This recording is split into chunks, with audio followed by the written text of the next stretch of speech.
Thank you. I'm also a daughter-in-law to the one and only Ed Kelce. So happy Father's Day to Ed. I'm going to tell you what my dad always says. That's 2 Eds are better than 1.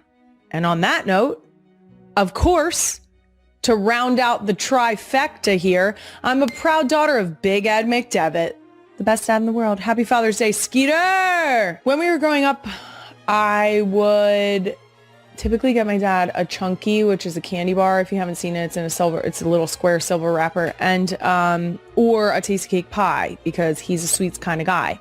But what I will tell you is that is the bare minimum for a dad who truly is the best dad in the world. I am so grateful that I had the opportunity to have him as a dad, have him support me, have him understand supporting girls and lifting his daughters up and making sure that we felt like we could conquer the world, making sure that we felt like we could be independent, making sure that we felt empowered, all of the things that he made sure to support us in doing. He's the best. Shout out to Skeeter. Also, the real ones wanted to know, I think for the Father's Day episode, we need a picture of Tilly and Big Ed. Absolutely, I will. Let's put that in right here. I'm going to find one when we're done recording, and I for sure will put Tilly and Big Ed in this. It's going to be ridiculous. It's going to be a spectacle, and I love it for us. Coming up on today's Father's Day special, it might be Father's Day, but it's also Potty Training Awareness Month, so I figured I'd blend the two and talk about what it's like potty training kids with Jason. I'm also bringing back our Father's Day gift guide for the second annual Mother's Guide to Father's Day, gifts for him that are actually for you. And we've got some very good suggestions this year, real ones. So stay tuned for that. After, I'm going to be joined by someone I have no business speaking to. Yep. Absolutely none. Stand-up comedy legend, Birds fan, and fellow parent of 4, Kevin Hart. Yep. We're doing it. I think you should stay tuned because I get some clarity on something that has been weighing on my mind for quite some time at the top of this interview.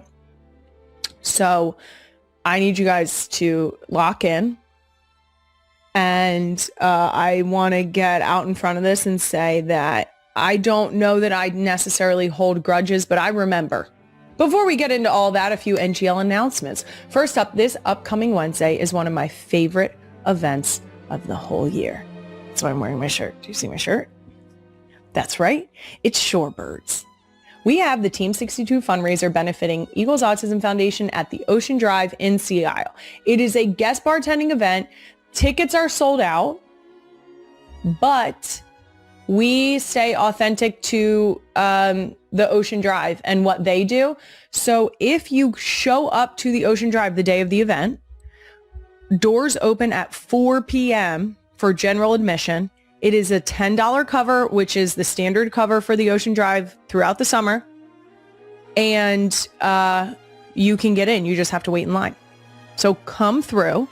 It is something that is sheer chaos, batshit crazy, an absolute dumpster fire, and it's one of the best days of the summer. So last year we raised just over $1 million for the Eagles Autism Foundation. I believe it was within 36 hours. So this year, between the Ocean Drive event and Beer Bowl, which are back-to-back days, again, we are hoping to raise over that. And guess what, real ones? We're once again taping a very special episode at the shore. We need you to ask us some things. So please send in all your questions about bikini waxes, having a beard, wearing flip-flops, doing a podcast with your brother, when he's going to embrace cat life. You'll never guess who it is. Next announcement, the special episodes just keep coming because I also might be going on a girls trip, and it might be with one of your favorite former NGL guests ever. Maybe.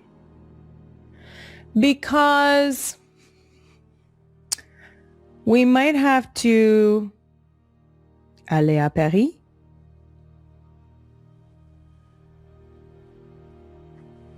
Voyager, vacances avec les filles.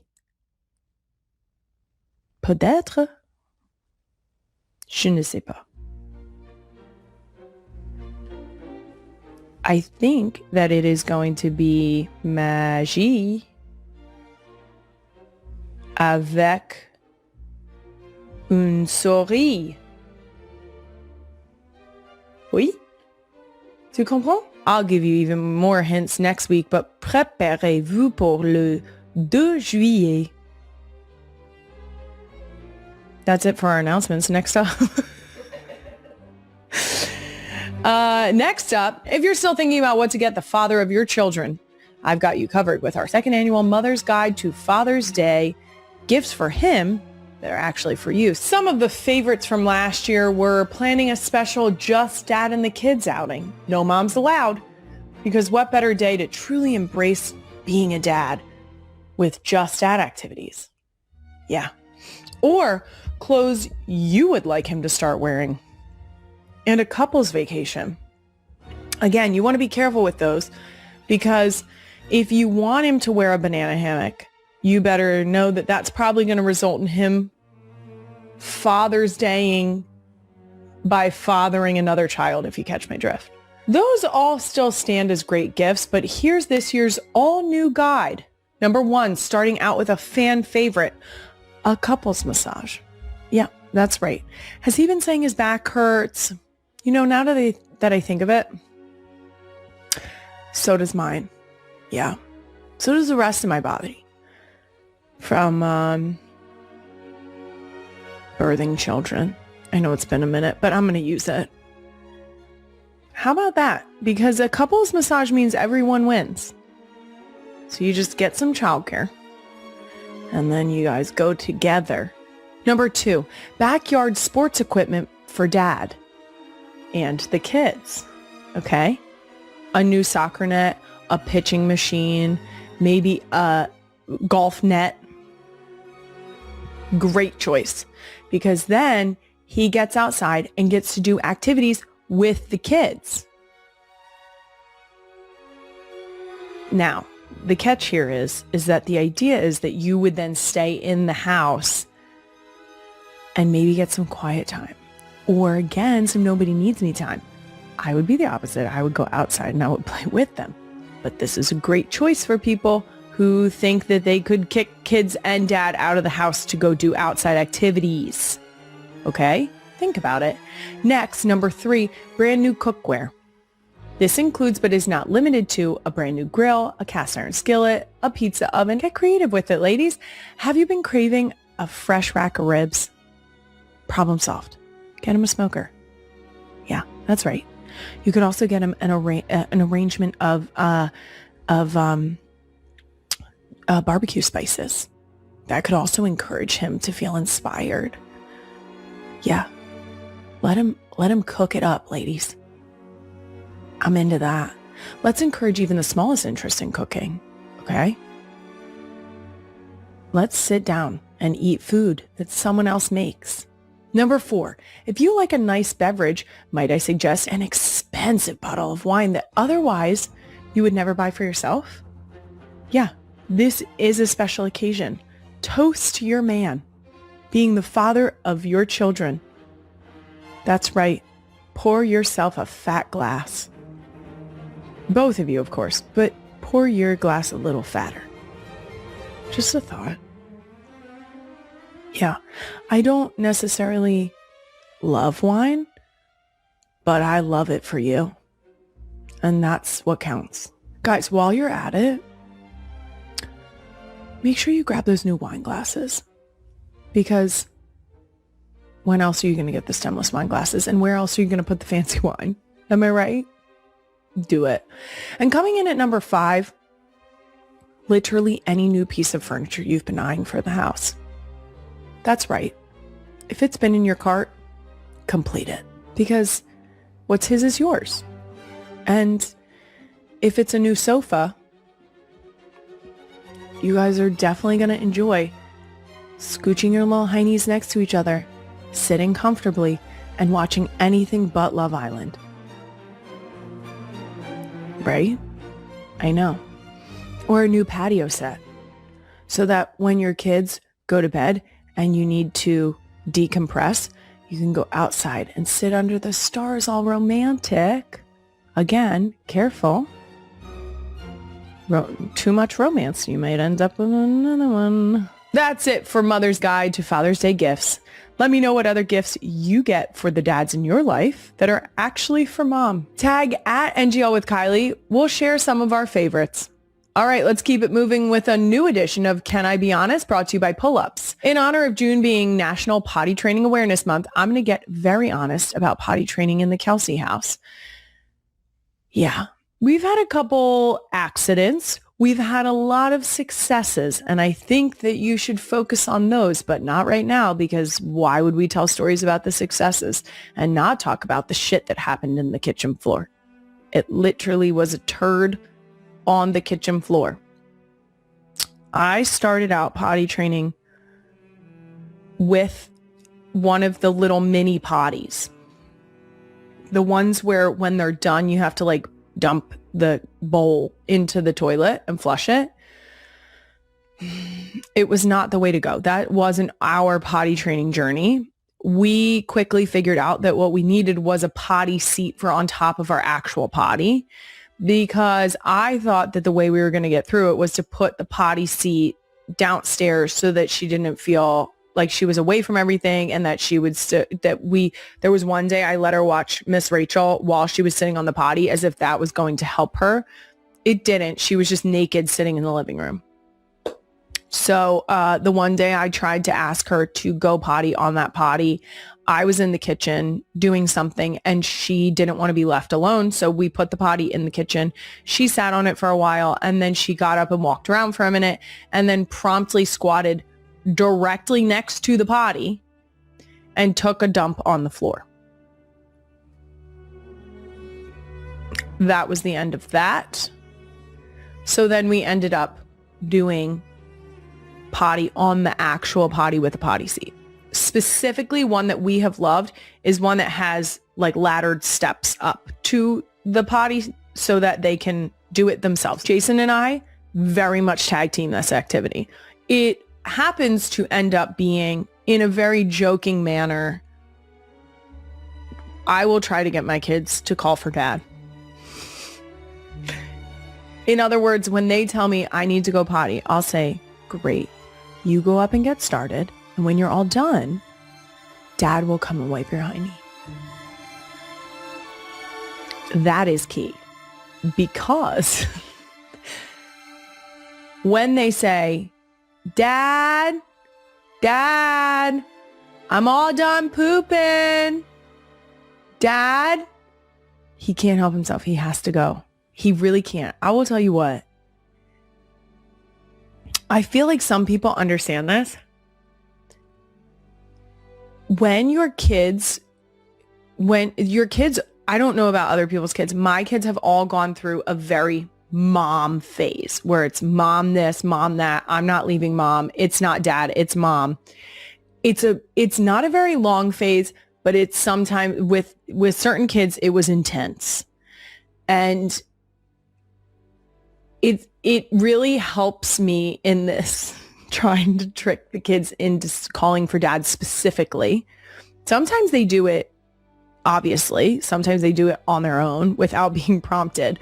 But Jason's a sucker for when they call for him, because he's like, yeah, they called me, not you.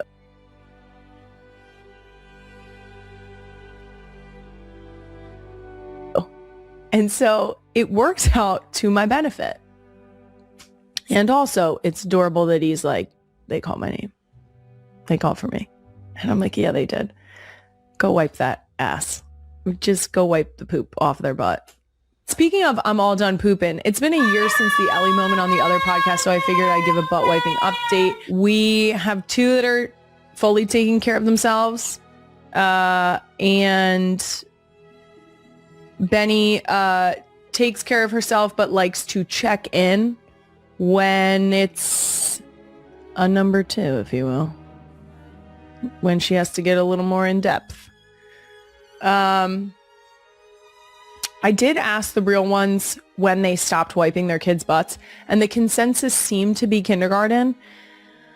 I would say that this is the case for the most part, but much like every other freaking situation, when one kid starts doing it, the next kid decides that maybe it's my turn too. And then the next kid jumps in and they're like, hey, I can do it too.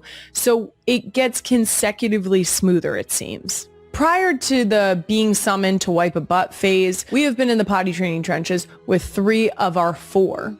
And there's a few things that have consistently worked for us. Number 1, timers. I have to set a timer. I'm busy doing other things. I'll forget, they'll forget, and then it's too far gone. And a lot of times you end up running and potentially having an accident directly in front of the potty, which is a ridiculous phenomenon. The second thing that we're doing is picking up on signals. They do a lot of pee-pee dancing. You know exactly what I'm talking about. It's when your knees go together and you're just sort of like, almost like cricketing your thighs, okay? That means they need to go to the bathroom. Now, if your kids are anything like my kids, some of them might swear deep in their soul that they don't have to go. They're lying to your face. The thing that you should always push is that we'll try. That's it. We'll just try. And in line with that, they can try for the next tip, which is the treat system. A little candy would be great. Okay? Where you can give 1 candy for trying and 2 candies for doing it. Maybe 4 little candies for a number 2. Or maybe 1 candy for a number 1 and 2 candies for a number 2. That lines up nicely. The other thing that I found invaluable are pull-ups. I really love the fact that they are there for you to make sure that you're not going to end up in a messy situation. Because there's something not so great about when your child comes to you and they were wearing undies because you're potty training and they say, I peed. And you say, where? And they say, I don't know. Because now you're looking for a puddle. And worse, when it's not a puddle on a hardwood floor or a tile floor, then you're feeling around a carpet. I've been there a couple times. Pull-ups avoids that. Pull-ups now has a new learning layer. It's something that I wish I had when I was training the older girls. It really is a game changer. It's designed to help kids learn wet from dry. So it will actually feel wet and then it will wick the moisture away from their skin so that they don't have a problem with any type of skin irritation. I'm very excited to try the pull-ups learning layer with Finn. For any of you who are going through potty training right now, good luck. I really think that's the only thing left there is to say. It sucks. I should say it stinks, pun intended. And that does it for Can I Be Honest, brought to you by Pull-Ups. Kevin Hart is coming up. But first, let's get to this special Father's Day edition of Doom Scroll of the Week, brought to you by 7th Generation. First up, there's a trend on TikTok right now where people are referring to their dads as their current dad. And the reactions have been hilarious. Okay, guys, so I am here with my current dad. Current? What's that supposed to mean? Just like you're currently my dad. I'm your father. Current dad? What? No. That was dumb. Just like Go on. With my He said go on. I'm assuming that this is stemming from the TikTok trend that was when people were setting up a video in a similar way and saying, this is my current husband. Now, I see the humor in it. I think it's funny. Big Ed, I don't know that he would have a reaction to this. I'm assuming he would catch it. I think he would probably say, what? Should we see what he does? For you, Queen Emma, fine.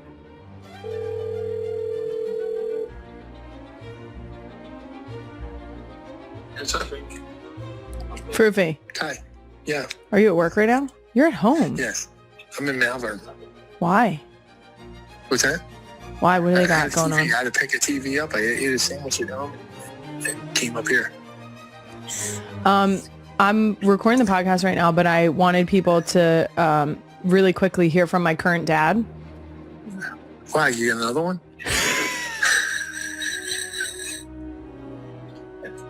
He's proud of himself for that one, huh? That was good. You gotta admit it. That was good. You were on your toes with that one. I like that. Yes, yeah. Don't have to call the doctor on that one. Okay, that's it. I love you. All right. Okay, bye. Yep, there's Dad. Oh God, I love him so much. Okay. If I convince Wyatt or Ellie to say this, I don't know how Jason would feel that. I do think the girls are going to have a really good time when they're older, like teenagers, messing with Jason. And I think that Jason is going to be a really good sport about it. And I think he's going to play along just enough until he's had enough. And I'm so excited to watch it. Oh God. Yep. It's going to be fun. And the last scroll, this is a throwback to the first ever TikTok I posted. And this is clearly a Queen Emma attempt to get me to cry. Oh, I know what this clip is. Why you got to bring Winnie into this? Yep. I'm not looking. Look at Winnie and Bubba.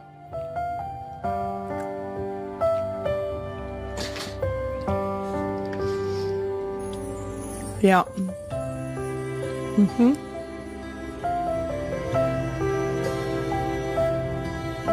Yeah.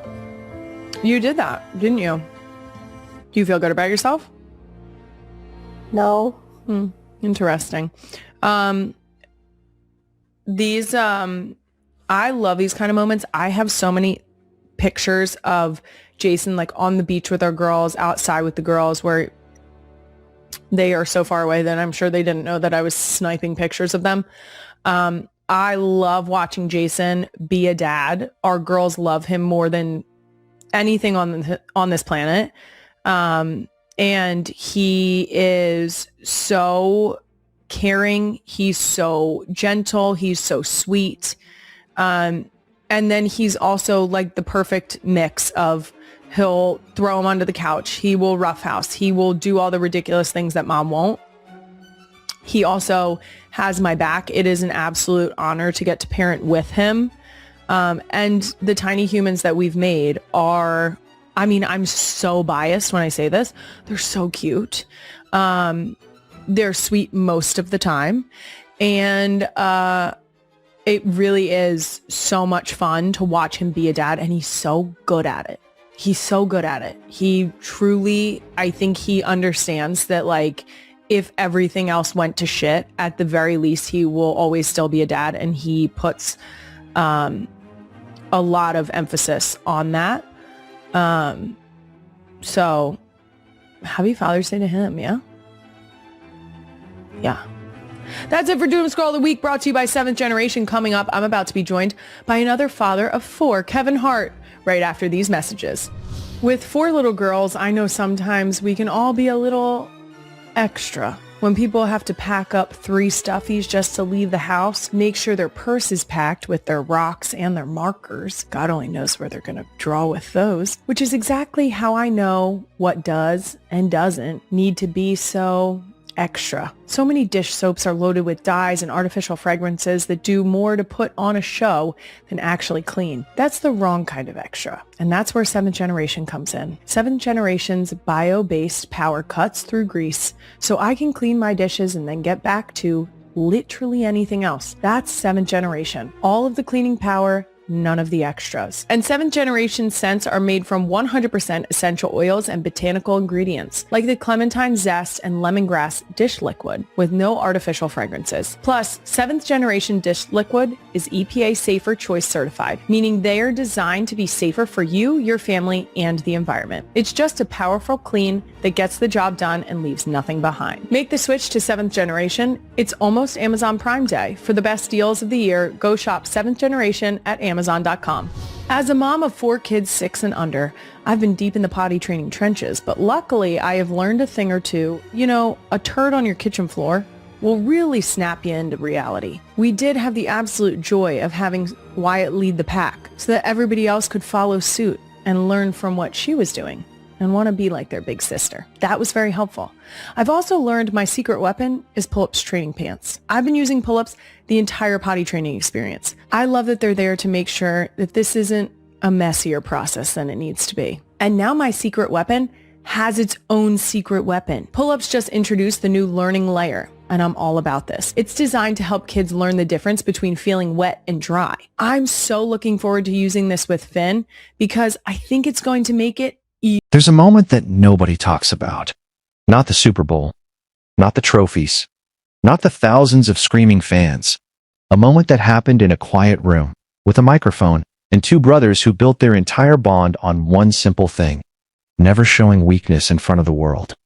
And then it broke. Right there on camera. Right there in front of millions of people. Jason Kelce, the man who played through broken fingers, torn ligaments, and pain that would put most men in a hospital bed, sat there and cried. Not because of football. Not because of fame.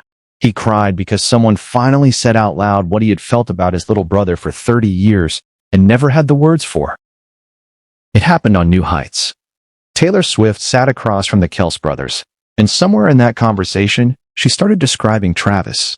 Not the football player, not the guy in the commercials, the actual person, the way he loves, the way he shows up, the way he carries the people around him without ever asking for credit.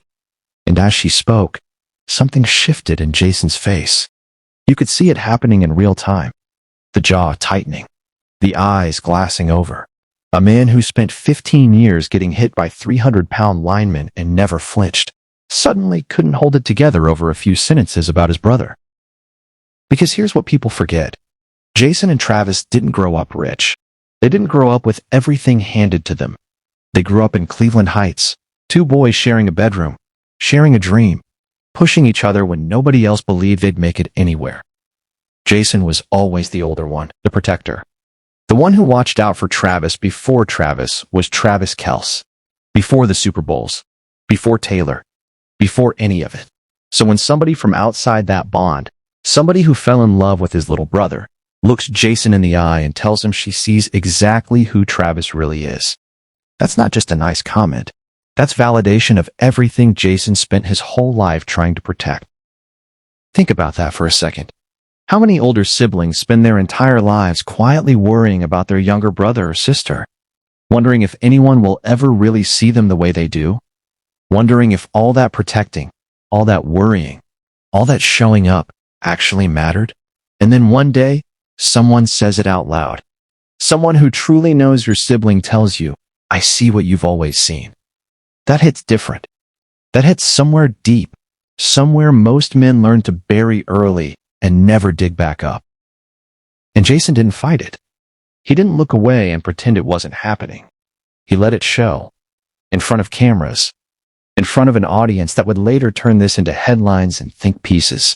A grown man, a Super Bowl champion, an NFL Hall of Famer in waiting, just sat there with tears in his eyes because his brother was finally being seen and loved the way he always deserved to be. This is the part people miss when they talk about the Kelce brothers. Everyone focuses on the jokes, the banter, the chaos of two grown men running a podcast together. But underneath all of that noise is something incredibly tender, something most brothers never say to each other directly.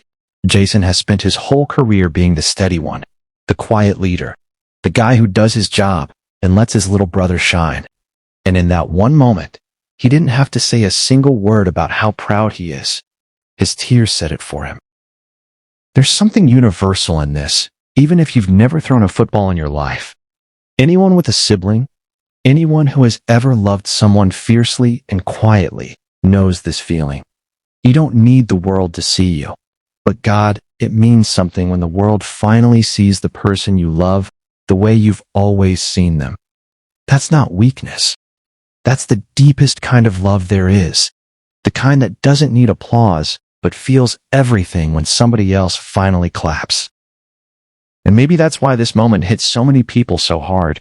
Because we don't often get to see men like Jason Kelce, built like a tank, tough as nails, allow themselves to be that open.